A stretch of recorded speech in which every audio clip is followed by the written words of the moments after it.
જય શ્રી કૃષ્ણ. રાધે રાધે. મિત્રો, 18મા અધ્યાયના 6ઠા શ્લોકમાં ભગવાને પોતાનો નિશ્ચિત કરેલો મત અર્જુનને જણાવ્યો. ભગવાને અર્જુનને એવું કીધું કે એતાની અપી કર્માણી સંગમ ત્યક્ત્વા ફલાની ચ કર્તવ્યાની. એતાની અપી, આ કર્માણી અપી, કર્મો પણ, એક તો આ કર્મો, મેં તને જે યજ્ઞ દાન અને તપ વિશેની વાત કરી તે કર્મો, એ સિવાયના જે બીજા તારા કર્તવ્ય કર્મો છે એમને તો તારે કરવા જ જોઈએ, પણ કેવી રીતથી કરવા જોઈએ? સંગમ ત્યક્ત્વા ફલાની ચ, તારે આસક્તિ અને ફળનો ત્યાગ કરીને કરવો જોઈએ. હે પાર્થ, નિશ્ચિતમ ઉત્તમમ મે મત, આ મારો નિશ્ચિત કરેલો ઉત્તમ મત છે. ત્યાગની બાબતમાં આ મારો શ્રેષ્ઠ મત છે, ઉત્તમ મત છે, અને મેં નિશ્ચિત કર્યો છે કે આ પ્રમાણે કરવા જોઈએ. હવે ભગવાન 7મા શ્લોકમાં તામસ ત્યાગ વિશેની વાત કરે છે. પહેલા ભગવાને 4થા શ્લોકમાં 3 પ્રકારના ત્યાગની વાત કરી. હવેના 3 શ્લોકમાં એ 3 ત્યાગ વિશે સમજાવે છે. ભગવાન શું કહે છે કે નિયતસ્ય તુ સંન્યાસઃ કર્મણઃ ન ઉપપદ્યતે મોહાત તસ્ય પરિત્યાગઃ તામસઃ પરિકીર્તિતઃ. નિયતસ્ય તુ સંન્યાસ કર્મણઃ, નિયતસ્ય કર્મણઃ, નિયત કર્મોનો, તુ એટલે તો, નિયત કર્મનો તો, સંન્યાસ એટલે ત્યાગ, ન ઉપપદ્યતે ઉચિત નથી. નિયત કર્મનો તો ત્યાગ કરવો ઉચિત નથી, યોગ્ય નથી. પછી છે તસ્ય મોહાત, તેનો મોહપૂર્વક, તસ્ય મોહાત તેનો મોહપૂર્વક, પરિત્યાગ ત્યાગ કરવો, તામસઃ પ્રકીર્તિતઃ, તામસ ત્યાગ કહેવાય છે.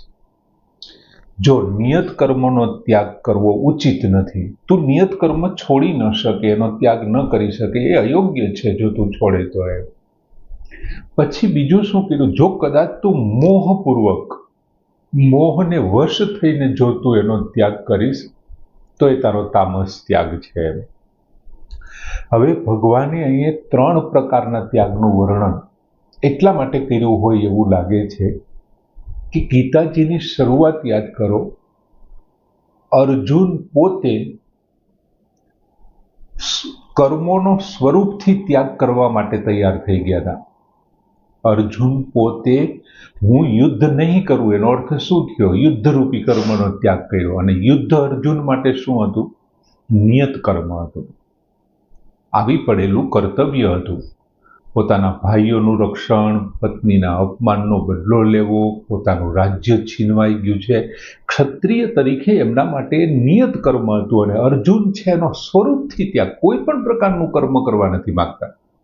એ તો ત્યાં સુધી કહે છે કે ભાઈ ક્ષત્રિયનું કામ શું છે? તો કે રક્ષણ કરવું અને દાન આપવું. એને બદલે અર્જુને બીજા અધ્યાયના 5મા શ્લોકમાં શું કીધું હતું? તો કે શ્રેય ભોક્તુ ભેક્ષ્યમ ઇહ લોકે, આ લોકમાં હું ભિક્ષાવૃત્તિ કરીને પણ મારું જીવન નિર્વાહ કરવાનું શ્રેય ગણીશ. આ લોકોને મારવા એના કરતા તો ભિક્ષાવૃત્તિ કરીને જીવવું પણ મને શ્રેયસ્કારક. એનો મતલબ શું થયો? અર્જુન સંપૂર્ણપણે સ્વરૂપથી કર્મનો ત્યાગ કરે છે. કર્મ જ કાંઈ નથી કરવું. અત્યારે ઘણા લોકો કામથી કંટાળી અને પછી એમ કે હું સાધુ થઈ ગયો, સંન્યાસી થઈ ગયો. આ તો એના જેવી વાત છે. એટલે ભગવાન છે આનાથી સચેત કરવા માંગે છે કે નિયતસ્ય તુ સંન્યાસઃ કર્મણ ન ઉપપદ્યતે, એ ઉચિત નથી. અને તેનો મોહપૂર્વક ત્યાગ કરવો એ તો તામસ ત્યાગ છે. અર્જુન, તું તો મોહમાં આવીને ત્યાગ કરે છે ને, કે આ મારા દાદા છે, મારા ભાઈઓ છે, મામા છે, સાળા છે, સસરા છે, એને હું કેમ મારું? આ તો તને મોહ જાગ્યો છે કે આ મારા ગુરુ છે, એના કરતાં તો હું ભિક્ષાવૃત્તિથી મારું ગુજરાન ચલાવવું. એમ જો મોહપૂર્વક તું ત્યાગ કરીશ ને તો એ યોગ્ય નથી. એટલે ભગવાન અર્જુનને સચેત કરવા માંગે છે. એટલે 3 પ્રકારના ત્યાગની વાત કરી. બીજું, ભગવાન છે મનુષ્યને બતાવવા માંગે છે કે ભાઈ મને આ ત્યાગ નિયત કર્મનો સ્વરૂપથી ત્યાગ કરવો ને મને અભિષ્ટ નથી, મને પોતાને ગમતી વાત નથી. તમે શું કામ એવું માની લ્યો છો? એમ બીજું 17મા અધ્યાયમાં ભગવાને ગુણો અનુસાર, ગુણો પ્રમાણે શ્રદ્ધા અને આહારના ત્રણ ભેદ બતાવ્યા હતા. એ જ પ્રમાણે અર્જુને અહીંયા ત્યાગ વિશેનો પ્રશ્ન કર્યો તો ભગવાને ત્યાગના પણ 3 ભેદ બતાવ્યા છે. અને ભગવાને શરૂઆત કરી કે નિયતસ્ય તુ સંન્યાસઃ કર્મણ ન ઉપપદ્યતે. આ વસ્તુ ભગવાનના નિશ્ચિત મત કરતા થોડોક જુદો ત્યાગ છે. ભગવાનનો નિશ્ચિત મત શું હતો કે ભાઈ તું જે ફળની ઈચ્છા છે તે અને સંગ આસક્તિ છે એમને છોડીને તારે આ કર્મો કરવા જોઈએ, અને એ મારો નિશ્ચિત મત છે. એનાથી આ થોડોક જુદા પ્રકારનો છે, એટલા માટે તો તું પદ આપ્યું છે. બીજું, નિયત કર્મનો ત્યાગ છે એ ઉચિત નથી. શું કામ ઉચિત નથી? કેમ કે નિયત કર્મ તો કર્તવ્ય છે. તમે તમારું કર્તવ્ય કેમ છોડી શકો? કર્તવ્યનો ત્યાગ તમે કેવી રીતે કરી શકો? એ તો કર્તવ્ય છે, અને એ કર્તવ્યનો ત્યાગ કરવો એ શક્ય નથી. જેમ કે બલિ વૈશ્વદેવનો યજ્ઞ કરવો, આ આપણું કર્તવ્ય છે. પછી એક ગૃહસ્થી તરીકે તમે છો તો તમારા ઘરે કદાચ કોઈ આવે, અતિથિ આવે, તો એનો અન્ન જળથી સન્માન કરવું જોઈએ, એનો સત્કાર કરવો જોઈએ, અતિથિ સત્કાર થવો જોઈએ, આપણું કર્તવ્ય છે. કોઈ વિશિષ્ટ પ્રકારના પર્વ હોય કે પછી કોઈ શ્રાદ્ધ તર્પણની વિધિ હોય તો એમાં બ્રાહ્મણોને ભોજન આપવું જોઈએ, બ્રાહ્મણોને દક્ષિણા આપવી જોઈએ. આ આપણું નિયત કર્મ છે, દક્ષિણા વગેરે. બીજું, વર્ણાશ્રમ પ્રમાણે તમારે પ્રાતઃ અથવા તો સંધ્યાકાળે સંધ્યા ઉપાસનાને આ બધું કરવું જોઈએ. આ બધા નિયત કર્મો છે ને એમનો તું ત્યાગ ન કરી શકે.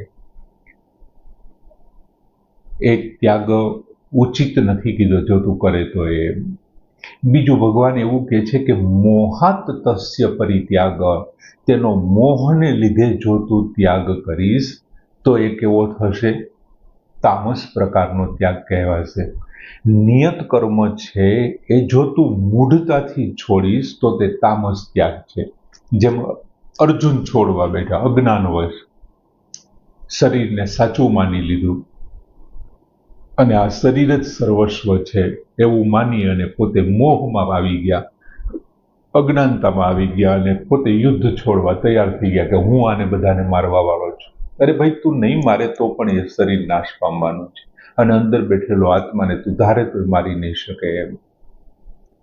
બીજું, આ માની લો કે ક્યાંય કોઈ સત્સંગમાં જવાનું છે અને સત્સંગમાં જવાને બદલે તમે બાનું કાઢીને આરામ કરો છો અથવા કોઈ બીજી પ્રવૃત્તિઓમાં તમે ધ્યાન દો છો અને સત્સંગમાં નથી જતા, તો એ મોહને કારણે તમે સત્સંગનો ત્યાગ કર્યો છે. આરામ પ્રત્યેનો તમારો મોહ છે. માતા પિતા બીમાર છે,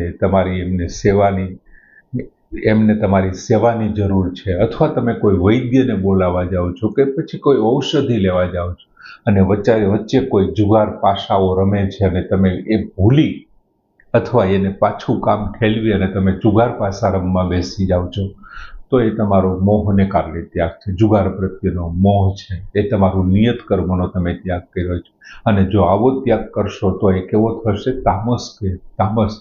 તમારો કેસ ચાલે છે તો તમારી હાજરી કોર્ટમાં હોવી જોઈએ. એ કોર્ટમાં હાજરી હોવાને બદલે તમે ખેલ તમાશામાં જો તમે હાજરી આપો છો, શરીર માટે છે, સ્નાન છે, શૌચ છે, આ બધું જરૂરી છે, નિયત કર્મો છે, પણ આળસને કારણે તમે છોડી અને જો એ કામ નથી કરતા તો એ તમારો તામસ ત્યાગ છે. બીજું, હવે આપણને પ્રશ્ન એ થાય કે ભગવાને નિયતસ્ય તુ સંન્યાસઃ કર્મણઃ ન ઉપપદ્યતે, ઉચિત નથી નિયત કર્મ, તો પછી વિહિત કર્મ અને નિયત કર્મમાં ફેર શું? આમની પહેલા પણ ભગવાને 4થા અધ્યાયમાં એમ કીધું હતું નિયતસ્ય કર્મ કરું, તો નિયત કર્મ કર. તો પછી વિહિત કર્મ અને નિયત કર્મ એટલે શું? તો કે શાસ્ત્રમાં કહેલા જે કાંઈ કર્મો આજ્ઞા આપી છે, જે કર્મો કરવાની શાસ્ત્રીય આજ્ઞા આપી છે ને એને વિહિત કર્મ કહેવાય. જે કર્મ ન કરવા એવી આજ્ઞા આપી છે ને એને નિષેધ કર્મ કહેવાય.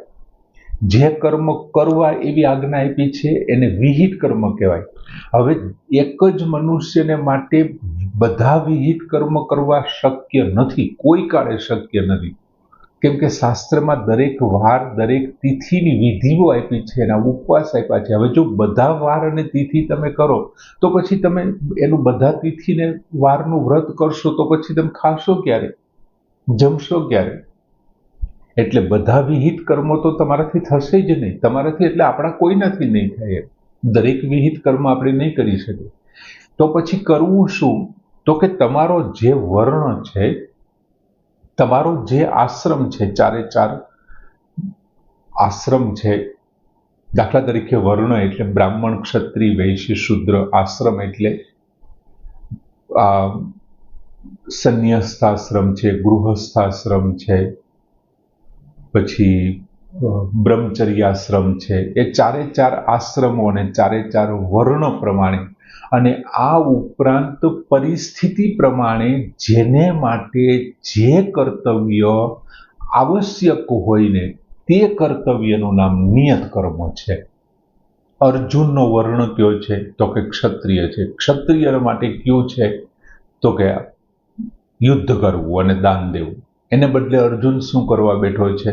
ન યોત્સ્યામી, હું યુદ્ધ નહીં કરું અને હું ભિક્ષાવૃત્તિ કરીને મારું ગુજરાન ચલાવી લઈશ. તો અર્જુને નિયત કર્મ છોડી રહ્યો છે. તમારા વર્ણ, તમારા આશ્રમ અને તમારી પરિસ્થિતિ પ્રમાણે તમારું જે કર્તવ્ય છે ને તમારા માટે નિયત કર્મ છે. ભગવાને કીધું છે નિયત કર્મ કરો, તું નિયત કર્મ કર યાર, અને એનો ત્યાગ કરવો તારા માટે ઉચિત નથી, યોગ્ય નથી.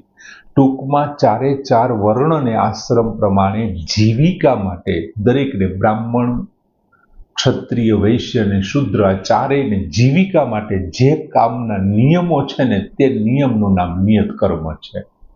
જે નિયમ બતાવ્યા છે ને બધા નિયત કર્મ છે. હવે નિયત કર્મના મોહથી તામસ ત્યાગ થાય છે. એટલે તામસી લોકો છે મોહને કારણે ફસાય છે. પછી સુખ માટે જે ત્યાગ કરે છે એ રાજસ ત્યાગ છે. એટલે સુખ ભોગની ઈચ્છા રાજસી લોકોને ફસાવે છે. પણ આસક્તિને છોડી અને જે લોકો નિયત કર્મ કરે છે, ફળની ઈચ્છા, ફળેચ્છા અને આસક્તિને છોડી અને જે લોકો નિયત કર્મ કરે છે, જો ત્યાગ નથી કરતા, પણ ફળ અને આસક્તિની ઈચ્છા છોડી અને જે લોકો નિયત કર્મ કરે છે ને, ભગવાન કે છે શ્રેષ્ઠ છે ને એ સાત્વિક ત્યાગ છે. બાકી આ જે ત્યાગ છે એ તો તામસ છે. બીજું, લોકો શું જોવે છે? સ્વરૂપથી કર્મોના ત્યાગને શ્રેષ્ઠ ગણે છે. કોઈ વ્યક્તિ બધા કામ કરવાના છોડીને શાંતિથી બેસી જાય એટલે લોકો એને વાહ વાહ કરે, વાહ તો મોટો સંન્યાસી છે, મોટો ત્યાગી છે, બધું છોડી દીધું, ઘર બાર આ તે બધું છોડી દીધું. સ્વરૂપથી ત્યાગ કરવાથી એ ત્યાગ સાચો નથી. ભગવાન ના પાડે છે. ભગવાનને અભિષ્ટ નથી. ભગવાન તો એમ કે છે કે અંતરની કામનાઓ અને આસક્તિના ત્યાગને જ ત્યાગ કહે છે. બાકી સ્વરૂપથી ત્યાગ કરવામાં તો જો શ્રેષ્ઠ ત્યાગ હોય તો બધા લોકોનો મોક્ષ થઈ જવો જોઈએ, બધાને મોક્ષ મળી જવો જોઈએ. શું કામે? કેમ કે બધા લોકો મૃત્યુ પામે છે, તો મૃત્યુ પામે છે તો બધો ત્યાગ કરી દે છે ને. સગા વાલા, મકાન, વાડી, બધી જ માલ, અરે એની ક્યાં કરો છો, પોતાનું શરીર જ છોડી દે છે. તો આનાથી મોટો બીજો ત્યાગ કયો હોય? તો એને મોક્ષ મળી જવો જોઈએ ને. એટલે સ્વરૂપથી ત્યાગ એ ત્યાગ નથી. અંતરથી તમારું જે અંતરની કામનાઓ, મમતાઓ અને આસક્તિનો ત્યાગ છે ને એ ત્યાગ. બહારનો ત્યાગ તો સાચો હોય તો મૃત્યુ પામનાર શ્રેષ્ઠ ગણાય, પણ એ સાચો નથી. આથી અંતરનો ત્યાગ જ સાચો છે. ભગવાને સરસ વાત કરી તામસ ત્યાગની કે નિયતસ્ય તુ સંન્યાસઃ કર્મણો ન ઉપપદ્યતે મોહાત તસ્ય પરિત્યાગઃ તામસઃ પરિકીર્તતે. પૂર્ણ કરીએ. જય શ્રી કૃષ્ણ.